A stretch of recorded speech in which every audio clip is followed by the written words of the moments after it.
This channel does not promote any violent, harmful, or illegal activities. All content provided by this channel is meant for an educational purpose only. শুরুতেই যে খবর দিকে নজর রাখবো, আরজিকর কাণ্ডে প্রতিবাদে রাত দখলকে ঘিরে বারাসাতে তুলকালাম। Fair and bright night and day cream ত্বক থাকবে ব্রাইট সারাদিন, পলিউশন ফ্রি, ঠিক যেন রাতের ফোঁটা সাদা ফুল। সারাদিন হ্যাপি ব্রাইট স্কিন। মহিলা সহ 13 জনকে এই মুহূর্তে দেখছেন গতকাল রাতের ছবি। রাত দখল কর্মসূচিতে রাস্তায় নেমেছিলেন আম আদমিরা। বারাসাতের কলোনি মোড়ে প্রতিবাদীদের মারধর করে তুলে নিয়ে যাওয়ার অভিযোগ পুলিশের বিরুদ্ধে। প্রতিবাদীদের টেনে হিঁচড়ে সরিয়ে দেয় পুলিশ, আটক করা হয় মহিলা সহ 13 জনকে। বারাসাত থেকে আমাদের সহকর্মী দীপঙ্কর রয়েছেন আমাদের সঙ্গে এই মুহূর্তে। দীপঙ্কর, কেন এই ঘটনা ঘটলো? পুলিশ কেন আন্দোলনকারীদের হটাচ্ছে?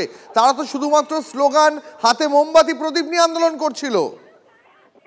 দেখো, গতকাল রাত্রি 10টা থেকে একটানা 12টা পর্যন্ত পারমিশন নেওয়া ছিল। ডাকবাংলো মোড়ে অবরোধ করা হবে, সাধারণ মানুষের তরফে বেশ কিছু ইউনিট থেকে এই আবেদন নিয়েছিল এবং 12টা পর্যন্ত এই আন্দোলন ছিল এবং সেই আন্দোলনে যে সমস্ত লোকজন ছিলেন, যা এত বেশি ছিল, প্রায় 1টা পর্যন্ত সেই সব লোকজন ডাকবাংলো মোড়ে জমায়েত করে রাখেন, যার ফলে বনগা, কৃষ্ণনগর এই দিককার যানবাহন সম্পূর্ণরূপে বন্ধ হয়ে যায়।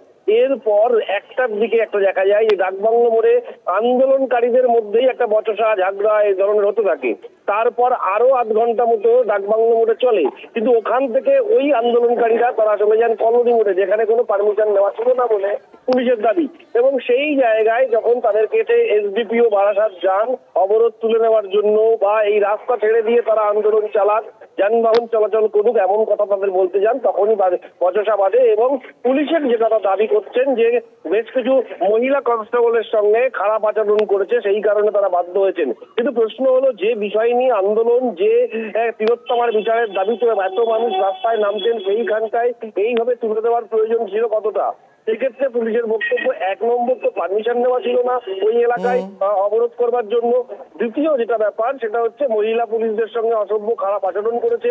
এমন ঘটনা তুমি জানো যে বারাসাতে গতকাল এই ডাকবাংলো আন্দোলনেতেও কিন্তু একটা ইফটিজিং এর ঘটনা ঘটেছে, তাতে একজনকে গ্রেফতার করে করা হয়েছে। মানে এই ঘটনাকে কেন্দ্র করে কিছু অসাধু মানুষজন নিজেদের মধ্যে ঢুকে গিয়েছেন, সেই জায়গা থেকে কিন্তু এই ধরনের ঘটনা। তবে এই কলোনি মোড়ের গন্ডগোলের ক্ষেত্রে যে সমস্ত আন্দোলনকারীরা ছিলেন তাদেরকে অনেক বোঝানোর পরও তারা উঠছিলেন না, রাস্তা ছাড়ছিলেন না, এমনটাই দাবি। সেই কারণে 13 জনকে পুলিশ গ্রেফতার করেছে, যার মধ্যে 8 জন পুরুষ, 5 জন মহিলা। আজকে তাদের বারাসাত আদালতে তোলা হবে। অনেক ধন্যবাদ তোমাকে দীপঙ্কর।